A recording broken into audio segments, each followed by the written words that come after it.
All right. If at all you can't hear me, just wave at me and I'll make sure to speak a little bit louder. So today's topic is gratefulness. Shelley said, Jen, I want you to come. I want you to talk about gratefulness. And so I went to the master who knows everything, because we have to be working from the same definition, Mr. Google. And Mr. Google said that gratefulness is warmly or deeply appreciative of benefits received, being thankful. And recently I was in the United States, and I was never more grateful to be a Canadian.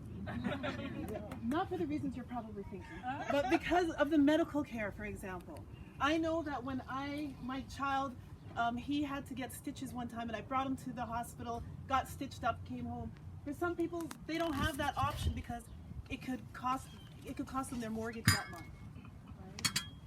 I'm very grateful for the fact that we live in a community where we're all blended. When I'm in the States, the black people are here, the white people are here, the Latino people are here, Asian people are here. It's very segregated. So I'm grateful for that.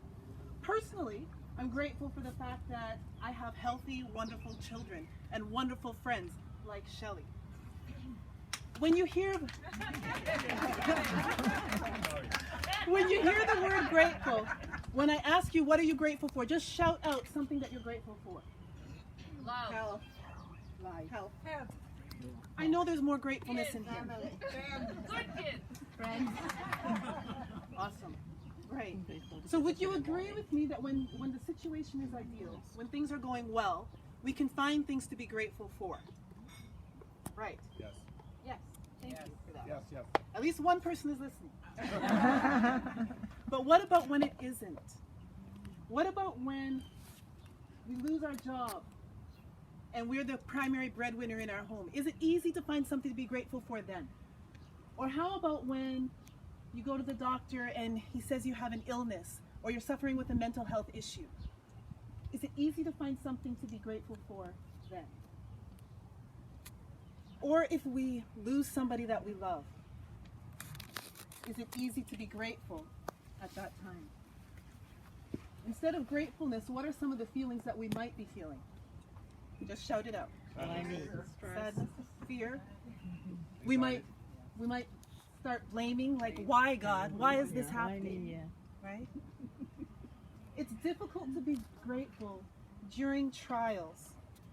And during those times, well-meaning friends and family will come to us and they'll say, you know, no matter what comes your way, God is not surprised.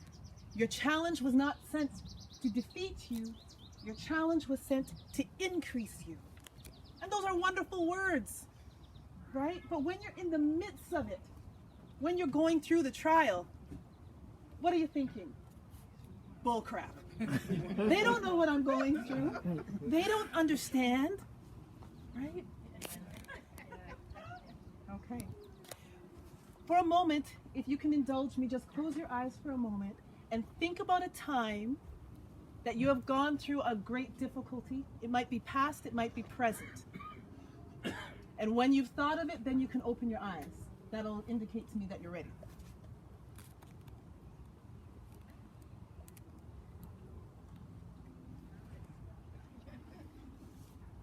I want you to keep that in the back of your mind because we're going to come back to that at the end. Before I talk to you, who was here last year? Just raise your hand if you were here last year. So we're a whole bunch of new people? That is wonderful. That's pretty good year. Okay. So last year I came and I spoke last year and I spoke about the ability to thrive. And I used the acronym THRIVE. Because I like using acronyms because it helps us to learn things, it helps us to remember things. This year our acronym is G.R.A.B, G.R.A.B. Now you all have a little piece of paper at your tables. If you're someone that needs to write to remember things, then please do so. If not, then just leave it at the table, it's not a problem. But on the left hand going down, just write G.R.A.B. We're going to use that acronym to learn about how we can be grateful, okay, even in the midst of trials. And the way to really demonstrate this, I'm going to tell you two stories. One story is about a friend I had. We've been friends since we were teenagers. We went to university together. We graduated together. We got jobs at the same time. We bought our houses at the same time, got married at the same time, had children at the same time, and unfortunately we got divorced at the same time. Now my divorce was pretty simple. We split the assets and we split time with the children, and it was fairly harmonious as a divorce can be. It had its emotional toll, but still it was okay. My friend, hers was not so simple. There were lawyers involved, doctors involved, assessments involved. Her ex tried to tear down her name in the community, tried to withhold finances, tried to turn the children against her, and was successful with one. And so, you know, if you go through something like that for a month or two, you can pull through. But she's been going through this every day for about 4 years now. So she's gone through periods of depression. She's gone through periods of deep sadness and asking that question, why? Why does this have to happen to me? But if you were to meet her today, you would see someone with joy in their heart. And the reason is because she was able to use this acronym G.R.A.B that I'm going to talk to you about to pull herself through that situation and create a new situation where she's able to help other people. So that's story number one. Story number two, my younger sister. She was the last of her friends to get married. She got married at about the age of 38. And so her husband said, you know what, we're going to try and have children right away, because I don't want to be one of them old parents in the park.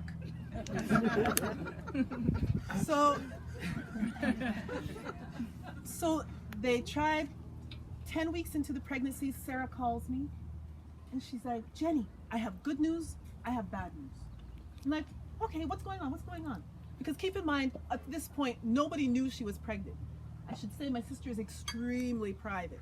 So nobody knew she was pregnant. So she says, Jenny, I'm pregnant.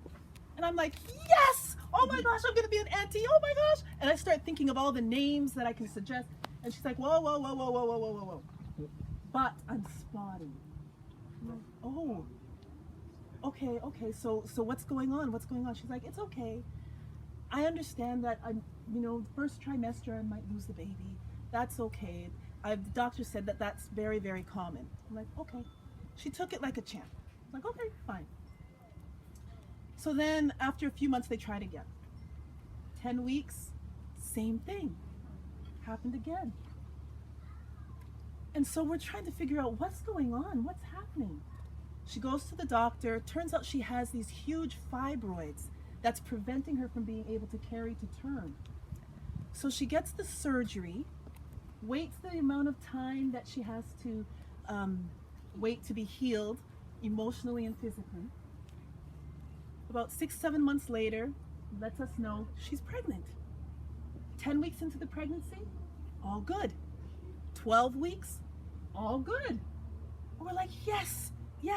20 weeks, all good. We're like, okay, so this is it. So now we're all starting to plan. She's through the first trimester, the trouble period, the scary period, it's gone. 24 weeks, she calls me.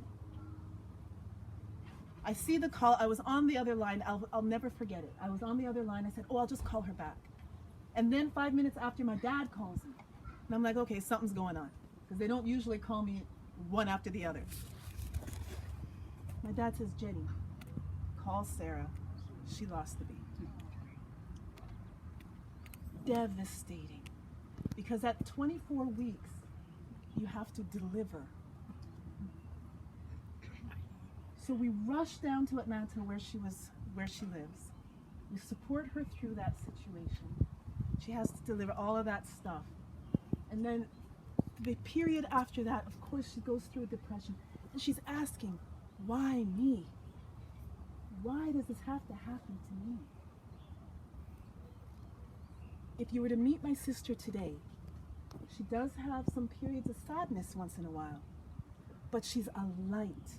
And she has used her situation to help other women who are experiencing fertility issues and pregnancy issues. She's created a ministry to be able to support them. And she used the G.R.A.B method that I'm about to tell you about to do this. Now, in each of the scenarios of both of these women, they had to do the same thing. They had to grab hold of hope. They had to grab hold of their reality. And they had to grab hold of faith that they could use their situation to make a difference. They stopped looking inward and started to look outward. So the G in G.R.A.B is grief. The G stands for grieve. When we lose a loved one, when a marriage ends, when we lose a job, we have to spend time grieving the process. Sometimes what we'll do is we'll try and just carry on. We'll just put it to the side. The problem is, as Shelley said, I'm a therapist, so I deal with this a lot. It always comes back up. So we have to spend the time grieving. My friend, she had to spend the time grieving the fact that she's not going to have that ideal family that she wanted for her children. And my sister, she had to grieve the fact that she doesn't have that family that she always thought she would have by now. So we have to spend the time grieving. The R stands for receiving. Receiving help and support.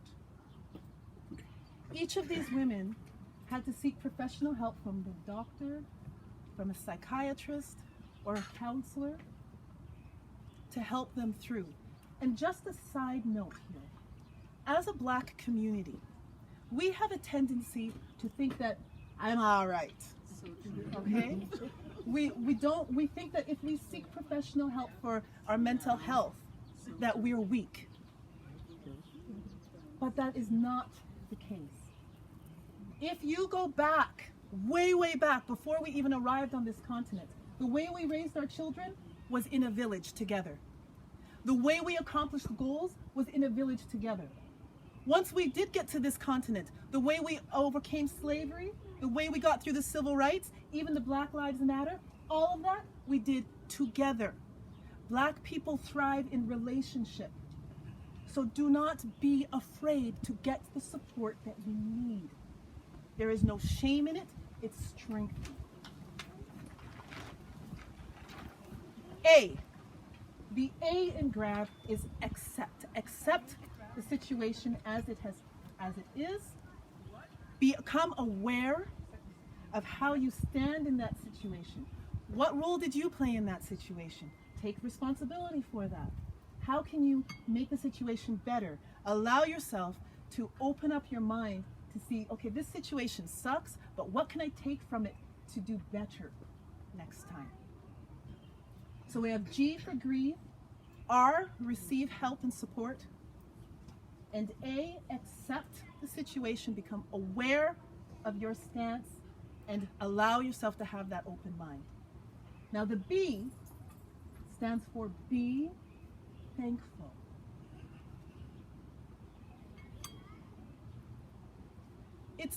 It's difficult when you're in the midst of something to be thankful.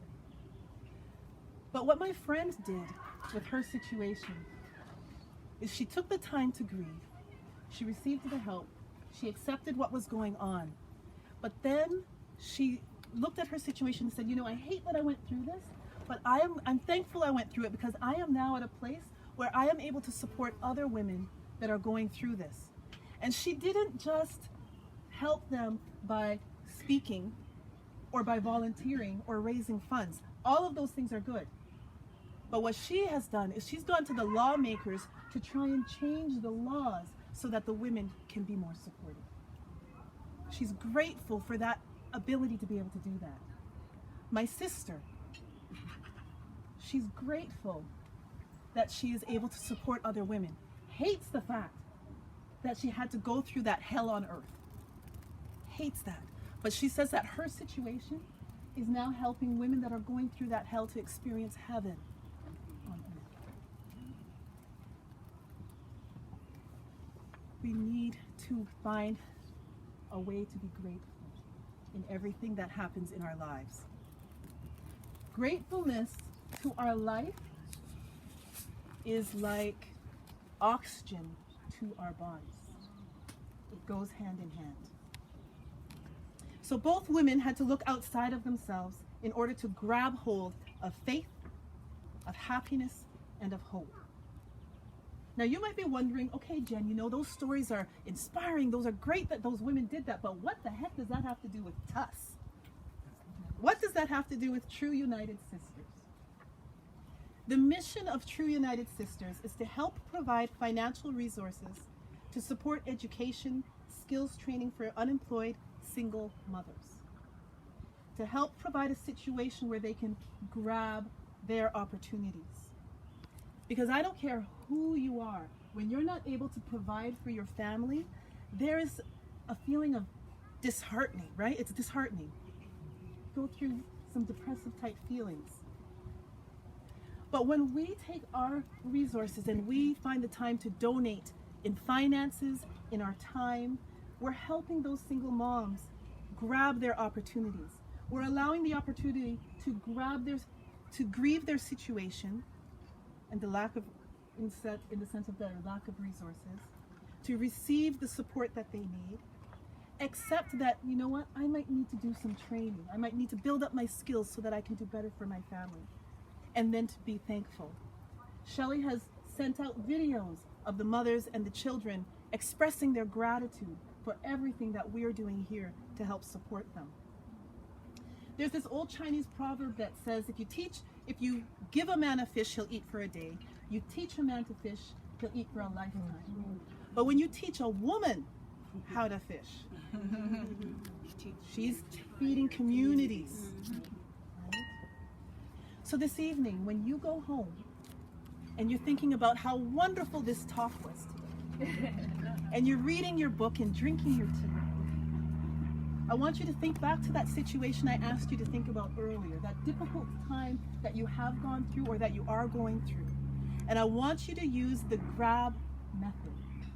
Because when you allow yourself to grieve, when you allow yourself to receive support, when you allow yourself to accept your situation and open your mind to possibilities, and when you're grateful, when you be thankful, the possibilities of what you are able to accomplish are endless. I want to thank you for your time today. I want to thank Shelley for inviting me here to speak. And as she mentioned, a portion of everything that is sold is going to